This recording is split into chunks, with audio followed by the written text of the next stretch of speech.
Railway તંત્ર દ્વારા મુસાફરી કરતા લોકો માટે મહત્વના સમાચાર સામે આવ્યા છે। સુરેન્દ્રનગરથી ઓખા સુધીનું ઇલેક્ટ્રિફિકેશનનું કામ પૂર્ણ થઈ ગયું છે અને ટૂંક સમયમાં જ ઇલેક્ટ્રિક રેલવે એન્જિન સાથેની ટ્રેનો અમદાવાદથી રાજકોટ અને ઓખા સુધી દોડશે। ઇલેક્ટ્રિક એન્જિન સાથેની ટ્રેનો શરૂ થવાથી ડીઝલ એન્જિનો દ્વારા ફેલાતું પ્રદૂષણ બંધ થતાં પર્યાવરણને લાભ મળશે અને સ્પીડ વધવાથી મુસાફરીનો સમય ઘટતા વધુ ટ્રેનો મળવાથી મુસાફરોને પણ રાહત મળશે। આ સાથે જ રેલવેને પણ ડીઝલ એન્જિન કરતાં ત્રીજા ભાગનો ખર્ચ થતાં ખર્ચમાં મોટો ઘટાડો નોંધાશે। जैसा आपको बताया कि राजकोट से जो सुरेंद्रनगर वाला सेक्शन और राजकोट से ओखा सेक्शन, ये दो सेक्शन इलेक्ट्रिफिकेशन के लिए बचे हुए थे। इन दोनों का विद्युतीकरण का कार्य पूरा हो गया है और जो प्रिंसिपल चीफ इलेक्ट्रिकल इंजीनियर हैं उन्होंने इसका अथॉराइजेशन भी हमें दे दिया है। अथॉराइजेशन हर वक्त सब्जेक्ट टू कुछ कंडीशंस होता है, वो जो भी कंडीशंस हैं उन पे काम चल के उनका कंप्लायंस चल रही है।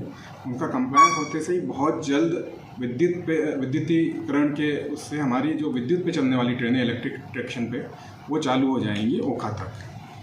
इससे जो फ़ायदा होता है इलेक्ट्रिफिकेशन से, सबसे पहला फ़ायदा तो ये है कि हमारा जो डीजल से ट्रेनें चलती थी उसमें पॉल्यूशन बहुत ज़्यादा होता था और कार्बन जो उत्सर्जन होता है वो काफ़ी ज़्यादा होता था, जिससे कि एनवायरनमेंट को बहुत नुकसान पहुंचता था। इलेक्ट्रिक ट्रैक्शन पे ट्रेन चलने से ग्रीन एनर्जी को बढ़ावा मिलेगा और पॉल्यूशन कम होगा, जिससे कि हमारे एनवायरनमेंट को बहुत फ़ायदा मिलेगा। पहला एडवांटेज ये है। दूसरा एडवांटेज विद्युतीकरण का ये होता है कि विद्युतीकरण में जब इलेक्ट्रिक लोको चलता है तो OHE से डायरेक्टली जो एनर्जी आती है वही एनर्जी सभी कोचेज़ में लाइट्स के लिए, फैंस के लिए और एयर कंडीशन कोचेज़ में जाएगी।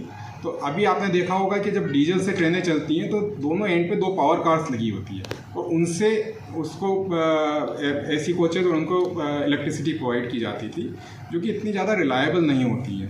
अब इसके चलने से हर वक्त इलेक्ट्रिसिटी अवेलेबल रहेगी, तो इससे यात्रियों की जो फैसिलिटी है फैंस, लाइट्स की और एयर कंडीशनिंग की, उसकी कंप्लेंट आना काफ़ी कम हो जाएगी और उसको भी बढ़ावा मिलेगा। ये दो मेन फ़ायदे हैं। तीसरा फ़ायदा जो होना है भविष्य में कि विद्युतीकरण के होने से जो ट्रेनों की स्पीड है उसमें इजाफा होगा और स्पीड बढ़ने से जो हमारा कैपेसिटी कांस्टेंट था वो कम होगा, उससे हम ज़्यादा ट्रेनें चलाने में सक्षम हो पाएंगे। तो भविष्य में हमें आशा है कि हमें सौराष्ट्र को अतिरिक्त ट्रेनें भी मिलेंगी।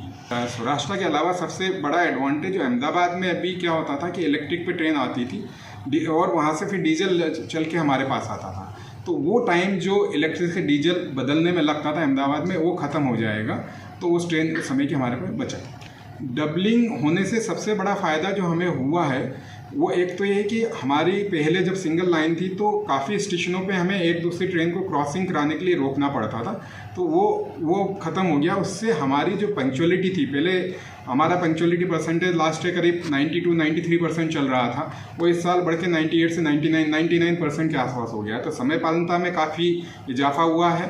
सेफ्टी काफ़ी बढ़ी है, क्योंकि एक ही लाइन पर जब दो ट्रेनें आ रही होती हैं तो सेफ्टी का हजार हरबक बना रहता है। डबलिंग पे जब चूँकि दोनों की अलग अलग डायरेक्शन की अलग ट्रेनें, तो उससे सेफ्टी में काफ़ी इजाफा हुआ है।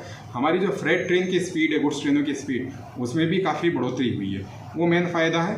फिर जैसा मैंने बताया, जैसा इलेक्ट्रिफिकेशन के साथ साथ डबलिंग का भी फ़ायदा ये होना है कि आने वाले समय में हमें अतिरिक्त ट्रेन मिलने की उम्मीद है।